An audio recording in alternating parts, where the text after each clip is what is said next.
This is Game Night with Josh Hennig on 97.3 ESPN and the free mobile app. Now, live from the Matt Black Kia Studios. Oh, what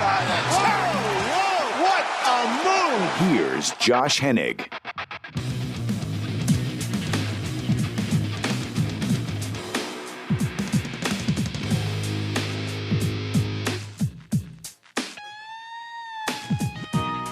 Game Night here on 97.3 ESPN. Josh Hennig hanging out with you. Phillies make a trade before the deadline.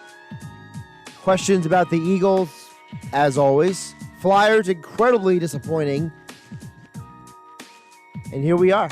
3-1 series with their backs against the wall. Back in action tomorrow night. Man, I'm so glad the Phillies actually made a move because they didn't at least do something else. I would have been having a lot of questions right now. We're going to get into Eagles coming up at 6:20. Carson Wentz is ranked top 10 in the NFL among quarterbacks. Should he be? He's ahead of two huge names. You check out the whole article right now on 973ESPN.com. Two huge names Wentz is ahead of. We're going to ask Andy McNamara of Sportsnet coming up about his thoughts on that, plus the Eagles' offense in general. Does he still give them a good rating despite no Andre Dillard? Does the issues at left tackle concern people if you are evaluating the Eagles or if you're a fantasy football person? Because we're getting pretty close to that time too. Fantasy football drafts happen all over the place. Can you take Wentz, Sanders, Ertz? Are they high picks still in their fantasy drafts? We'll get to all that more coming up with Andy McNamara coming up at 6:20. PlaySugarHouse.com. Text board is open, 609-403-0973. I mentioned earlier about the Phillies, and we got to start there because I am so grateful. I am so thankful that the Phillies made a move because it shows you how serious they are. Sometimes in life, you got to show me that you're serious. Sometimes in life, you got to put up or shut up, right? And for the Phillies, I just feel like they are the kind of team that absolutely has to show me that they're serious about doing this stuff. I just don't trust them to do anything else except for disappoint me at times. But they didn't get Clevenger, as I was begging and pleading on Friday and Saturday. But they did get something. And that something is David Phelps. David Phelps, relief pitcher, bolsters the bullpen.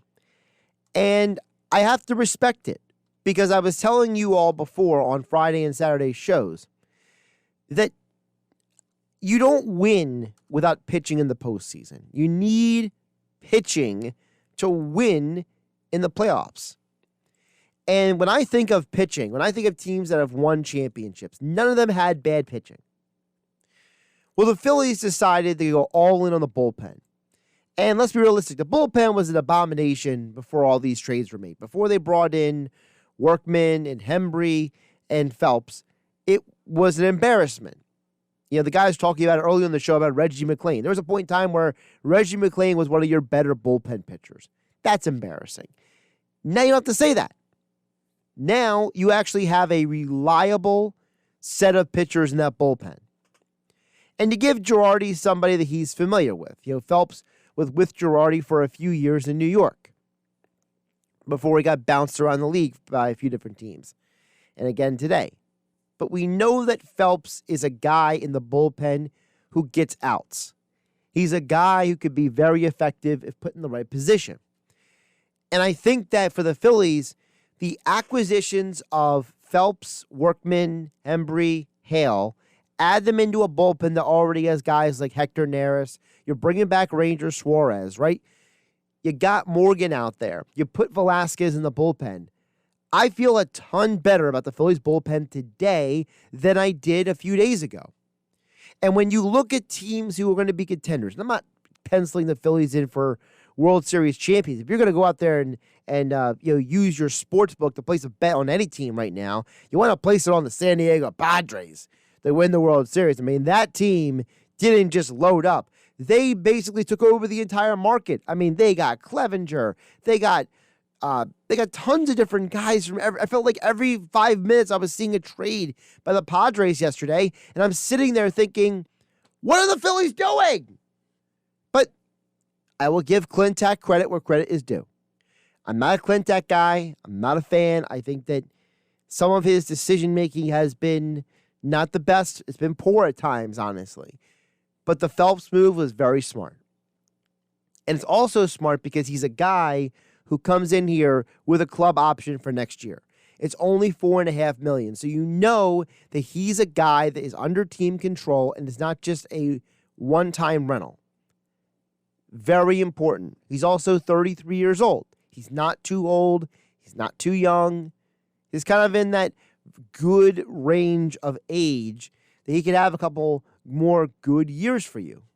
I am a huge believer in doing whatever it takes to win. And I think the Phillies have shown you that they want to win, how serious they are about winning. You're getting veteran pitchers.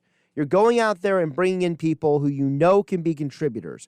That tells me the Phillies are serious, and I'm glad they're serious because you don't have guys like Bryce Harper and JT Realmuto and all of these high-level players in the primes of their career and put garbage around them.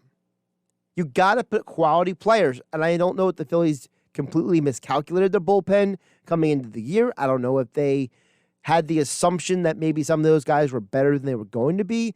I'm not fully sure what the reasoning was of why they walked into this shortened season with the direct that they did, but they rectified it, and you got to give them credit for that. I was saying they got to make a move. They got to do something. They got to give me something. They gave you something.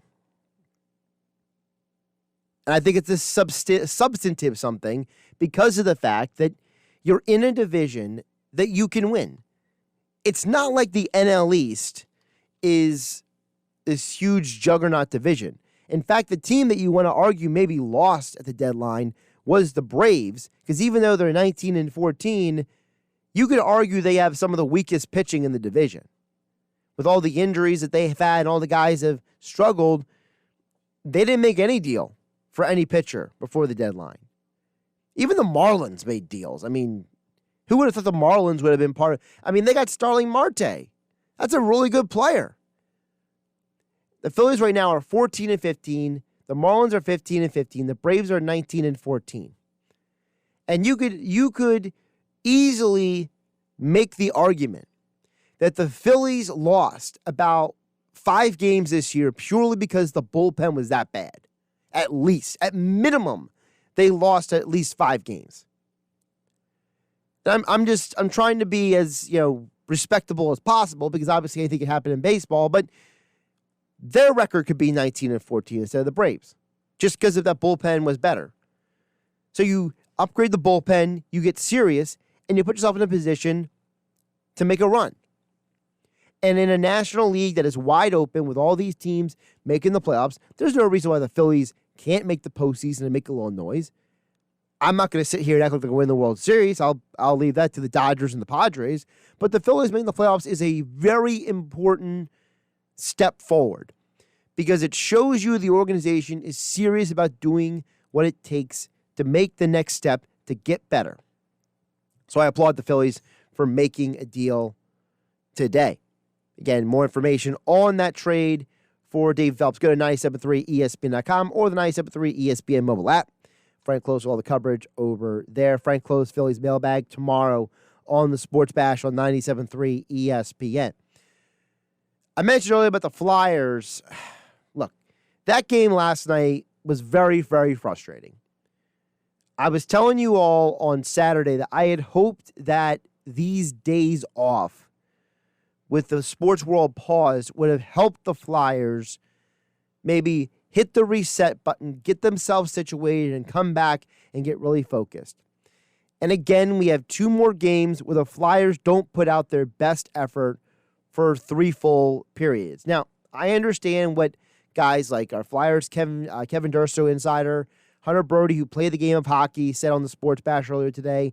I understand what people on television or who cover the game say about how this Islanders team, and I've heard this from multiple places, this Islanders team goes out there and forces you to get out of your game. But you're telling me that you couldn't have just made a few less mistakes, that it couldn't have taken you to make a couple less sloppy, poor, pathetic plays, that game could have been a little different on Saturday or Sunday? I mean, they're just turning the puck over at times. They're constantly going out there, and I don't even know what they're trying to do on the break. And it's not because the Islanders are just better skaters and they're faster and they play a certain way that mucks up the game. I'm watching the game, and I'm watching these players make passes that make no sense. There was multiple times on Saturday and Sunday that I'm watching the Flyers, and I'm thinking, why did he make that pass? Why did he try to make that pass? What is he doing with the hockey puck? And at some point, this Flyers team is going to lose, whether it's this series or next series if they come back and win, because of this lack of discipline, because of these poor giveaways. You can't just give the puck or the basketball or the football to the other team to give them an opportunity to score on you. And I feel like sometimes I'm almost watching a Sixers game sometimes because the Sixers had all those turnovers over the last couple of years, and now I'm watching the Flyers just turn the puck over, just give it away. And it's so frustrating because I believe this team can be better, and I believe this team can do better. But maybe it's just not their year, and maybe it was too much to ask of this team to get more out of certain players. And I'm starting to get to the point where I'm wondering if the next step in the process of taking this team to the next level is to change some of the top tier personnel on the team. And I'm not a Giroux hater. I'm not a Voracek hater. I'm not one of these guys who's going to get up here and tell you that they're overrated or anything. But these are two guys who have been on this team for a very long time. And they both have very hefty contracts right now. And I just have to wonder, is there a way that you can move on from one of these guys? Is there maybe a team out there that has their own bloated contract that would move on from one of these guys? Because I'm just starting to wonder if the Flyers can win a championship with these two guys among your best players. Because to me, it's more than just the lack of shooting, which at times I feel like, what are you guys doing when you're passing up shots the way you are? But I understand that some guys are more set-up men than they are scorers, and I get that.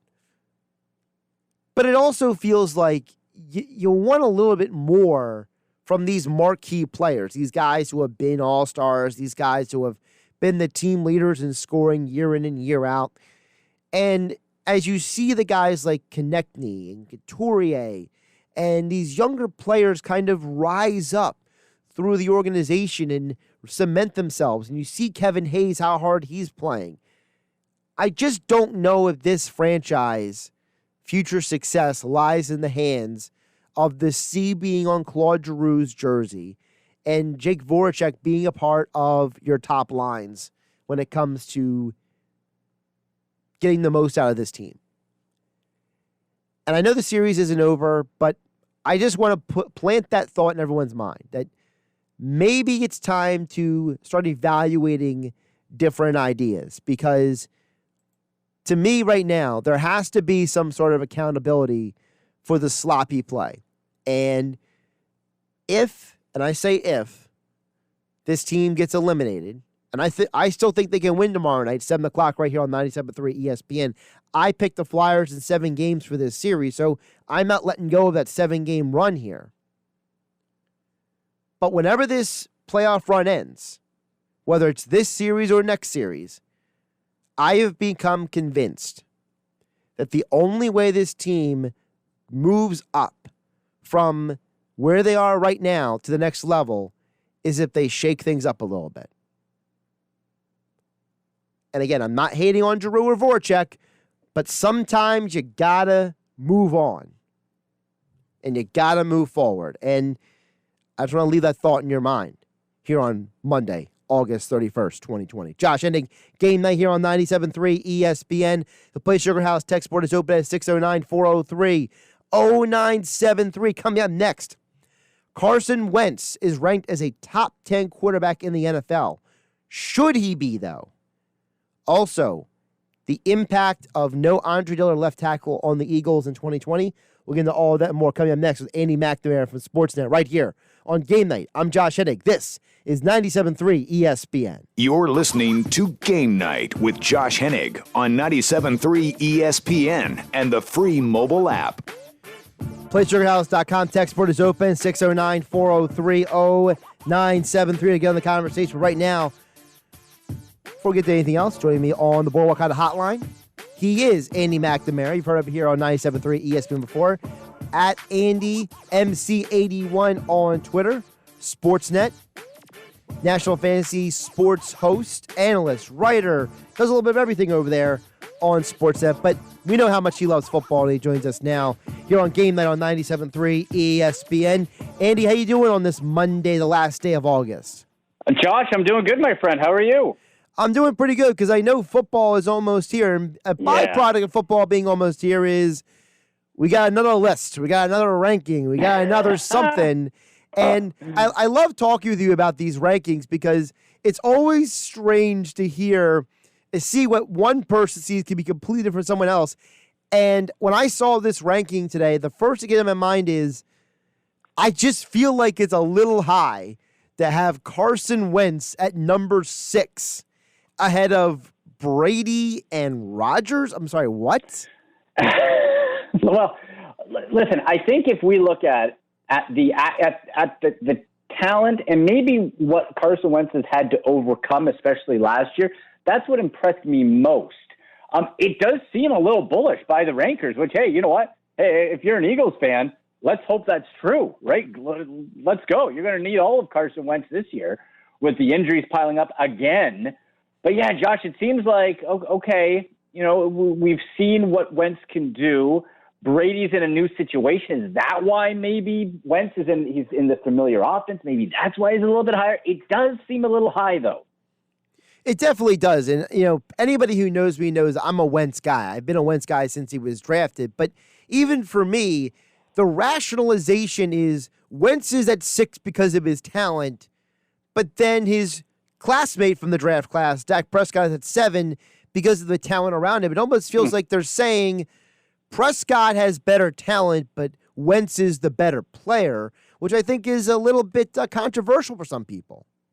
Yeah, and you know what? I don't think there's a huge disparity between the two. I will say this. I was thinking about this before coming on. If you put Carson Wentz on the Dallas Cowboys with that weapon, with all those weapons around him, including CeeDee Lamb being added to the mix, who would be better? And we saw Dak Prescott threw for almost 5,000 yards. So how much better can you get? And I think if you put Wentz on Dallas, they would be a better team. And I think they might be able to, I'm not sure if going farther is the right way to put it, because I think the talent is close. But if I'm looking at both, yeah, like if you put Wentz on that Dallas club, I would be even more excited, even though Prescott can use his legs maybe a little bit more to run in scores. I think the talent of Wentz is a little bit higher, but really, I don't think there's that much of a difference. Do you? I don't think it's a huge difference, but I think there is something to be said for, and let me know what you think of this, that you could argue that whether it was coming out of college or even now coming into their 5th year, that Wentz has always been viewed as the guy with the higher upside, and that because of the injuries he's had, that has maybe brought him back down to the rest of the pack. Yeah, I totally agree with that. And that was one of the issues right after those injuries began, right? It was, okay, is he injury prone? Well, last year, played in all 16 games. That's a nice way to help erase that stigma. And by the way, look at what he was able to do with just guys around him at wide receiver. Like, thank goodness for Zach Ertz, and Dallas got it. My God, like, imagine if they weren't there. And now, again, we're looking, Jalen Rieger's banged up. Even Wentz has, soft tissue injury, so they're being extra cautious with him.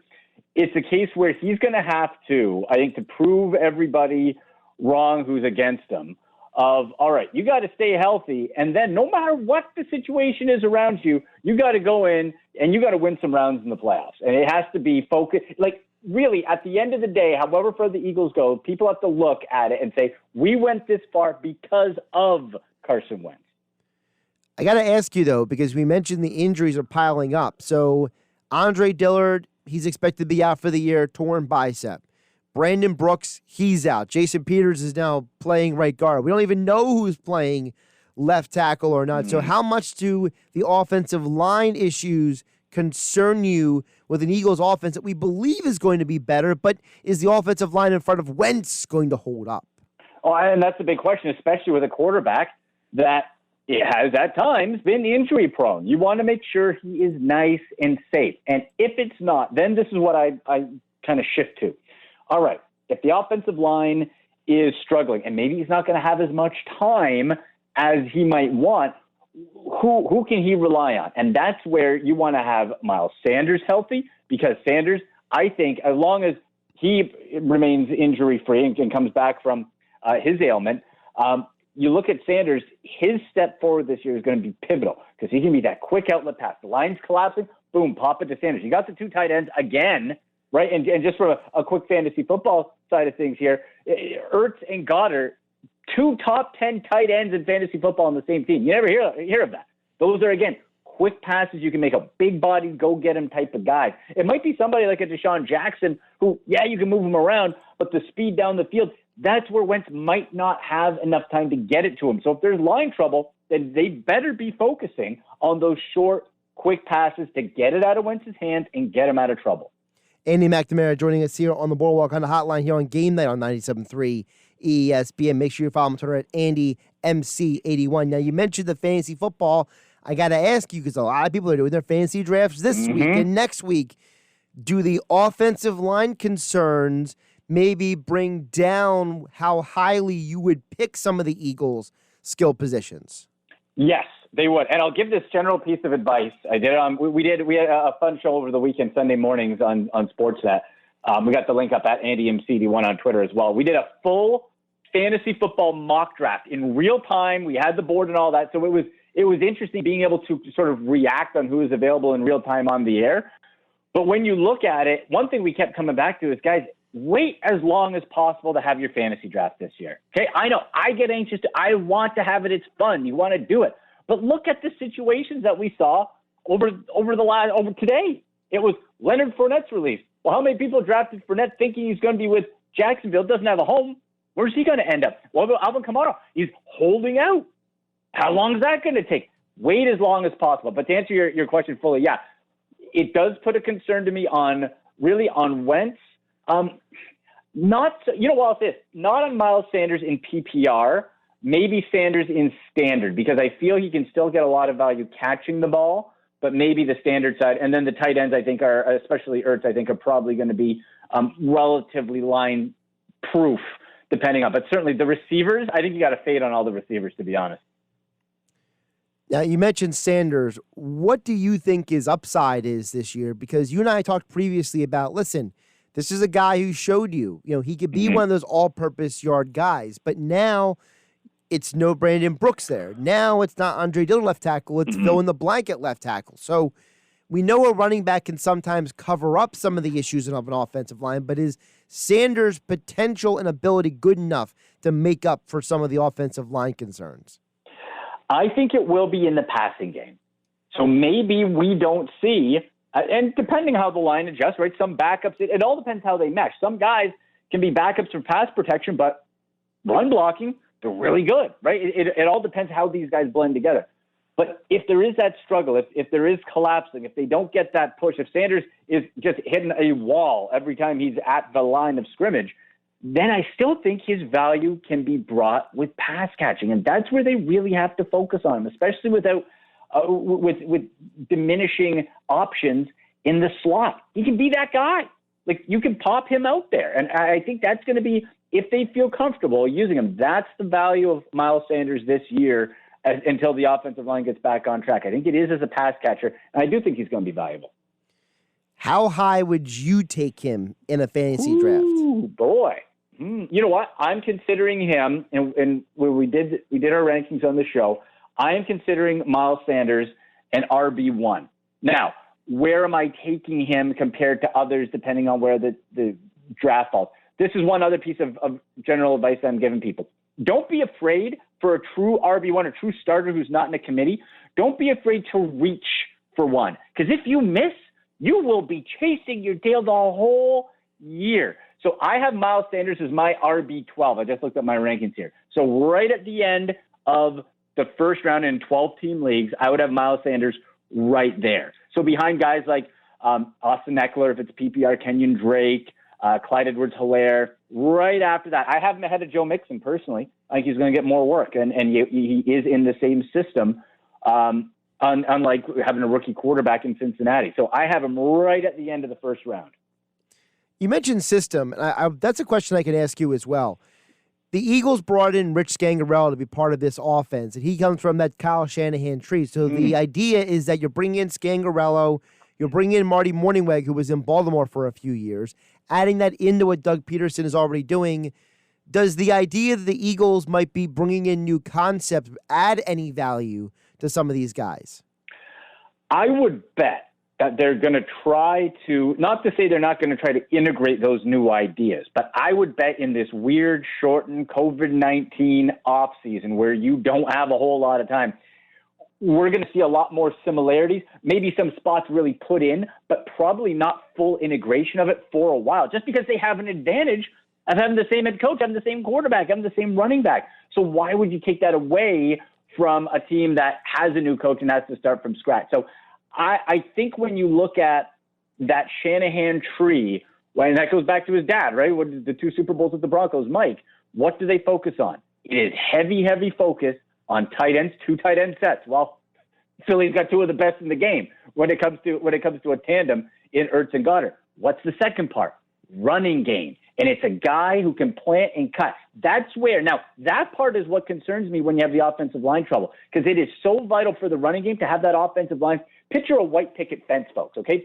That's what that Shanahan offense does. It needs to move, and then when a hole opens, you need a running back who can plant and cut. If you have some problems on that O-line, that's where that might get a little mixed up. And really the value of the wide receivers gets brought back a bit. Usually it's only 2 wide receiver sets in that traditional offense. So I do think, again, Sanders can be valuable in that sense. They're not afraid to throw to the running back either, and especially the tight end. Let's do a big picture on the NFC East here, Andy, because you and I have talked about this before. Most people believe that it's Eagles and Cowboys. So for you, what is the strength for each of those teams? Because most people assume, the Cowboys have better linebackers, the Eagles have a better defensive line, if only by a little bit. People assume that, it's a coin flip between Wentz and Prescott. Cowboys have the better receivers, Eagles have the better tight end. So what for you is the difference maker for each team? I think, and this is why I believe it's going to be closer than people think it's going to be in the NFC East. I hear people thinking Cowboys are going to run away with it. And the offense is undeniable. Like that is sick. You got Cooper, you got the rookie CeeDee Lamb, who's just been a stud in training camp. Michael Gallup, Blake Jarwin, who's a projection right now, but could go up, in Zeke Elliott, and then Prescott with the like. So it's going to be good. But you have, we bring it right back to the advantage that Philadelphia has. You don't have a new head coach. Now, this is Mike McCarthy, right, coming from the Packers. And what people also have to remember is you cannot, at least from what McCarthy has said, you cannot look at that old Green Bay offense and say, okay, I know what this is going to be, because apparently it's not. He took the year off. He modernized his offense. He brought in analytics, and this is supposed to be a new look Mike McCarthy offense. So once it gets on the field, that's what we're going to have to wait to see. How much have they picked up on it? How much is that offense comfortable with it, and how early? And it's that factor why I think Philly's going to hang around. Just from how that offense is right now, though, I would give the edge to Dallas to win the division, but I don't see the Eagles getting blown away by any means. I think it's going to be pretty close the whole year. I know you don't want to talk about as much about the other two teams because one's obviously got a cloud of misery over the Washington football team because of their owner. And then you have New York, which nobody really knows what to do with Daniel Jones or Joe Judge and, well, his running around and doing whatever he's doing. But obviously there's value there from a fantasy football perspective. Some people like the defense down in Washington. So, where do you stand on those two teams? Because obviously, one team's got Saquon and the other team, well, they got a defense. So, I mean, how do you measure those two teams? Right. Yeah. The Washington has a defense. That's really it. If we start with Washington, because it won't take too long to go over it. You have Terry McLaurin, who I love, and I thought, and maybe we'll see it this year, paired up with his college quarterback, both him and Dwayne Haskins from Ohio State. They were great with the Buckeyes. Maybe this year we see that chemistry grow further with Dwayne Haskins in another camp. The running back situation, fantasy-wise, good Lord. You going to put her on Adrian Peterson? Come on. Peyton Barber? No.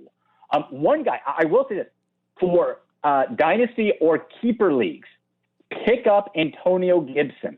And the reason is Ron Rivera compared him. He called him a Christian McCaffrey type of weapon. That really perked my ears. That might be hyperbole, right? But to see his size, to see that they're not afraid to line him up as a receiver, again, this short season, maybe it takes them longer to get used to, but longer term, Gibson is somebody I'm very interested in. But outside of that, like the Washington defense, and even that, like if you're looking at the DST and you want to pick up Washington, are they going to be worn down by the end of games because the offense can't click?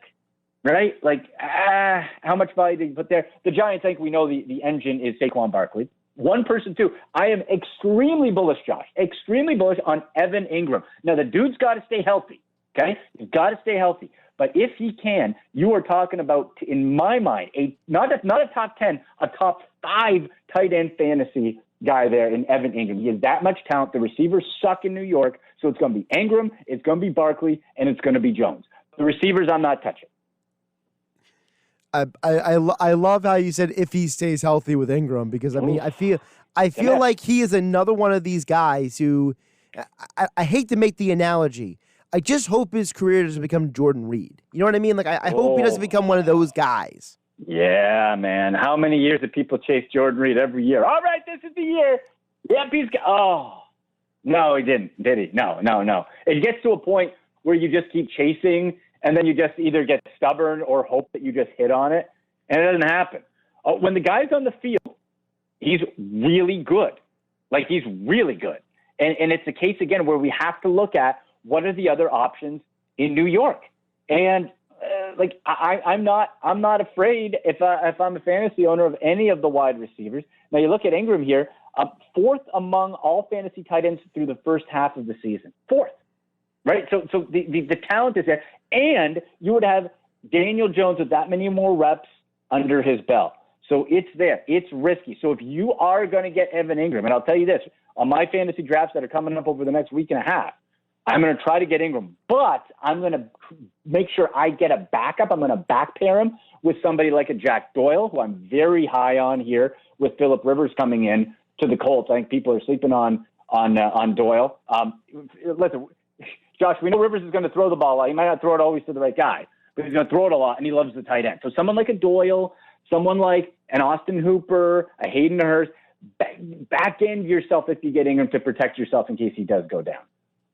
He's Andy McNamara. Make sure you follow him on Twitter at AndyMC81. Of course, we'll be touching base with him throughout the football season for NFL, fantasy football, and more. But on a non-football topic, before I let you go, the last time you and I talked on the air, we were talking about the Blue Jays and this whole situation with them not being in Toronto, playing in Buffalo. They went out and made some trades before the deadline. What is the mood up there about the Blue Jays? Because I feel like the whole world down here is just in such a strange flux with sports because of the time of year that's going on and where things are going on. And for people up there in Toronto, it's like their team's not even in their city. That's right. They're the Toronto Buffalo Blue Jays. Right? We're watching them from afar. And I guess it helps. You couldn't see the team anyway if you wanted to. But listen, the fan base it feels just like we're playing with house money. Like, it's like, okay, we wanted to see – the goals going into this year generally was we want to see improvement from the young guys, from Bo Bichette, from Kevin Biggio, from Vladdy. You want to see Gurriel Jr., what does he do? What's the catching situation? Nate Pearson, who I love, he's coming back from a forearm strain. What's he look like? The big 6'6" guy who can throw over 100 miles an hour without blinking. That the improvement is what you wanted to see, and you wanted to see them sort of in the conversation with that extra wild card spot.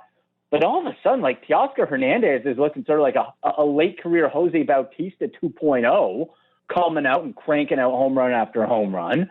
And this team, with them going out and getting starting pitching depth, is really important. Now, are they the hottest names out there? No, but you have real starters like a Robbie Ray, a Taijuan Walker. You have guys who can inning eat, and that was a problem in the lineup. So, hey, you know what? They're 1 game back of the Yankees, or 1.5 back of the Yankees, and it's a case where why not? You get young guys. Sometimes it's something where you get guys in, they don't know what they don't know, and you go on a run. And in this weird year, who knows, right? Well, also, almost every team can make the playoffs at this point. So, it's even more open-ended. And for me, I'm one of those guys, I only play fantasy baseball so I can help me keep up with baseball kind of thing. Mm-hmm. And I got Vlad Guerrero Jr. on my team, so I'm consuming a bunch of Buffalo Blue Jays baseball. And, I think the acquisition of Walker and Stripling is a good move for the Blue Jays. Absolutely. Absolutely. And hey, on your waiver wire, if I'm sure Teoscar Hernandez isn't there anymore, but if Rando Grichuk has been on a tear as well, so you keep an eye out for those guys. But yeah, like now the issue is the bullpen has stabilized, looks pretty good. You have guys starting to come back. Ken Giles is working his way back. Now Jordan Romano, who is a stud, got banged up a little bit, but you got Bass there. You have enough that I think if you can get pitching that can be competent, that can get you through 5, hopefully 6, you're going to be fine. Doesn't mean there's going to get 10 strikeouts a game, but you want guys to keep you in the game and keep eating those innings so the bullpen doesn't wear out. And if the Jays can do that, I think they got a real chance. Yeah, here in Philly, we know a lot about the bullpen getting worn out. That's why they make 200 trades to actually address it. But he's Andy McNamara. Follow him on Twitter at AndyMC81, national fantasy sports host, analyst, writer for Sportsnet. Of course, we'll be touching base with him throughout the football season. We squeezed in a little bit Blue Jays conversation there. As all guests, he appeared on the Boardwalk Honda Hotline here on GameNight on 97.3 ESPN. Andy, always appreciate the time, my friend. Oh, Josh, thank you so much. I'll tell you this. For your listeners, I'm telling you guys this first. In like 3 minutes on my Twitter, I'm going to be releasing how you can win free copies of Madden 21 from EA Sports. You want Madden? I got you. For PS4, Xbox One, I'll be tweeting that out in just a couple minutes at AndyMC81. So you guys can get the jump start on it. There it is on Twitter at AndyMC81. Andy, catch you next time. All right, brother. Talk to you later. Josh Hennig, GameNight here on 97.3 ESPN. We got a text on the Play Sugar House text board to get to next, 609-403-0973, 609-403-0973 here on 97.3 ESPN FM and the 97.3 ESPN mobile app. Now, more Game Night with Josh Hennig on 97.3 ESPN and the free mobile app. PlaySugarHouse.com text board is open, 609-403-0973 to get on the conversation. Game night, leading you up to Spain and Fitz here on 97.3 ESPN tonight. Flyers hockey tomorrow night, 7 o'clock, Game 5. Hear all the action right here on 97.3 ESPN. PlaySugarHouse.com text board is open as promised, 609-403-0973. Got a text in here I wanted to get to. Dan from EHC chimed in earlier and says, the concern for me is Brandon Brooks is really good. The Eagles are going to have a difficult time without him. The trenches of both sides are so vital. You're right. And it's not that I'm not concerned about Brandon Brooks' loss, because I think it is a huge loss. But I do have to say that I feel like the Eagles have to have a reason why they didn't just go out and bring in fill-in-the-blank guy from free agency left and right. Like, we see teams all the time bringing guys for tryouts, and the Eagles are not one of those teams. And there must be reasons why. Like, there has to be reasons why they're okay with and they're confident with Mailata and Pryor and those guys right now. I'm personally not, because I'm not in practice. I'm not in the meeting room. I don't know what goes on behind the scenes, so I can't promise you anything. But I'm willing to give the Eagles the benefit of the doubt because they won the Super Bowl with Halapuli Vaitai playing left tackle. Okay? So, if you can do that, there's a possibility you might be able to make this work. And it's not saying the Eagles won't go out and get something. Look, for example, look at what's going on with Minnesota with Riley Reef. There's a situation where they basically are telling him out there that if you don't accept this renegotiated contract, we're going to let you go. That's a pretty hefty thing to go out there. And guess what? Riley Reef was not at Vikings practice today. So there's a possibility you could have a guy of the caliber of Riley Reef on the market. So maybe that's what the Eagles are waiting for. Maybe the Eagles, the reason why they're not jumping, because someone like Riley Reef could end up being a free agent and you can go get him and fill some needs. And I'm not saying he solves all of your problems, but a guy like Riley Reef, who could be a cap casualty for a team like the Vikings, a guy who, according to reports, is expecting to be cut, maybe he is somebody who you go after and you say, look, we know that we don't have Dillard anymore, and we're not going to force Mailata to do something that maybe we're not comfortable with him doing.